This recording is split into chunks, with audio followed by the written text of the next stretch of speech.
Right. Quick knowledge is about sports and shills. And obviously, at this stage, we know that our professional sports people are trans, right?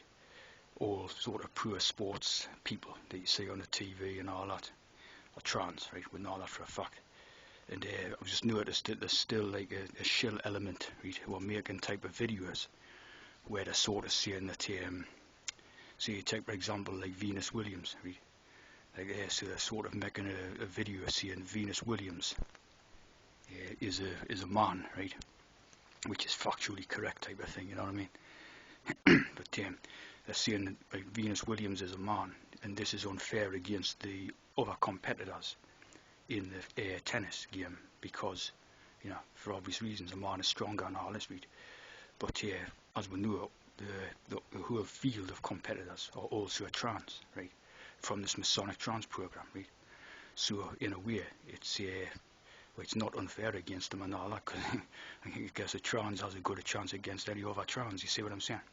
But you still get the shills trying to put that in as a, you know, obviously a little bit of a misleading thing and all that, right? And so you get, obviously you've got like things like women's football now and all that, right? And of course, if you just use your common sense and that, like if you remember back to when you was a kid on the sort of playground or whatever, you know, little girls and that couldn't kick a ball straight or play football. You know, they used to play netball and they used to have different games and that. You see what I mean? And they've got also you've got these like mixed martial arts, boxing fighters and all this type of stuff. See, and again the shills do a similar thing with that. They take the idea of one of them, something you know the names like, but and they say this is unfair against the other competitors who are, you know, real women and all that. Of course, none of them are real women. No, they're all transes. So it's you know, fair in a way, obviously under an illusion and that, you know, on the whole thing's a lie and that, but it's a fair competition on the inside of that trans program. You see what I mean? And obviously, this has always been the case. Like even going back, you know, far to sort of beyond the World War II type of era, right? Which was obviously another hex era, right? And you had Stanley Matthews, right? Stanley Matthews, go on about Stanley Matthews, he's the greatest footballer that ever lived and all this type of thing. Obviously, Stanley Matthews was another one of these Masonic tea drinkers, right? But it must have been like because of the conditions and the sort of time period and all that. These sort of teas from that period, right, they were much more convincing as teas, right? They used to, back at that period, they used to mix much more with natural people, you know. So it was something extra special to be a sort of tea amongst natural people back then, you see what I mean? Nowadays you get a lot more tea drinkers, right? An awful lot more tea drinkers. So it's not such a sort of special deal, right? And but also because of the sort of harsher conditions of life, right, that you had in that sort of time period, the sort of, you know, they worked sort of hard jobs in, you know, steel mills or whatever, you know, and they were just a lot more convincing as, you know, coming across as if they were just normal people, see, like the natural people, right? The ones you get now obviously are sort of bred in sort of stables type of thing, right? And the sort of, you know, the cosseted type of thing, so they're sort of raised from day one to be a professional sports person, right? So they don't mix with naturals, you know, full stop. They probably, you know, only ever seen naturals out the window of a car or something when they're sort of gone from one place to another, you see what I mean?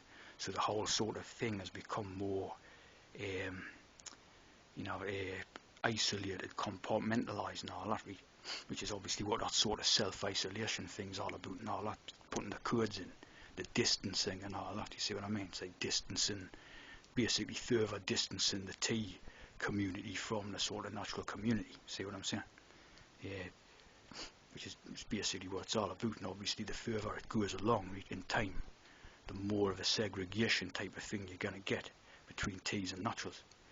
Yeah, see what I mean? So like, whenever you see these professional sports people and all that, right, the older types, right, obviously sports was a lot different. It was more a tougher game, it was more exciting and all this, but now if you have the sports, right, you're basically talking about these sort of cosseted stables, right, of these sort of pampered tea drinkers, right, and they sort of never known a hard day's sort of life in their entire life. You know what I mean? It's like very cosseted and pampered, and segregated and kept separate from the natural people who they view as like vermin and stuff like that.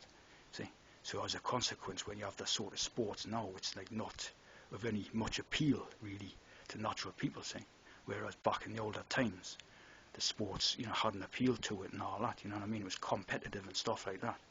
But now it's all like a club. You see, it's like a friendly club where they go around on tours, staying in hotels with each other and all this. And, so the competitive element is basically not there. You see what I'm saying? And that's why the sports is dying off as a sort of spectator value and all that.